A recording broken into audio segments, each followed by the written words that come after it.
The overall goal of this procedure is to co-stain and visualize neural crust-derived nervous tissue and the associated vascular system during embryonic development. This is accomplished by first removing the neural tube from a wild-type host embryo.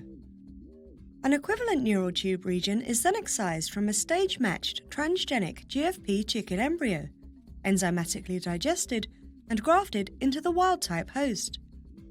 This results in a chimeric embryo.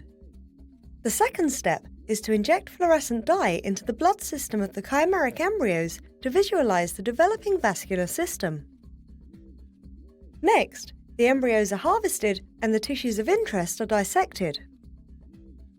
Finally, the samples are imaged using confocal microscopy to visualize both the GFP-labeled enteric nervous system and the dye-labeled vascular networks. The main advantages of this technique over existing methods, such as the classic quail chick grafting technique, are that the GFP chicken tissues are very bright and that the GFP is cytoplasmic, allowing visualization of cell projections within neural networks. Also, the GFP and dye labeling methods are compatible with live imaging.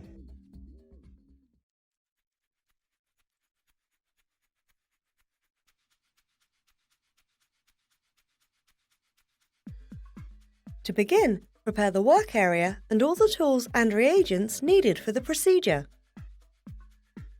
The first step is to create a window in the eggshell to permit access to the embryo. After removing 2 to 3 milliliters of albumin, the embryo should be visible through the window.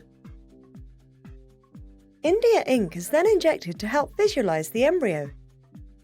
To do this, insert a micropipette.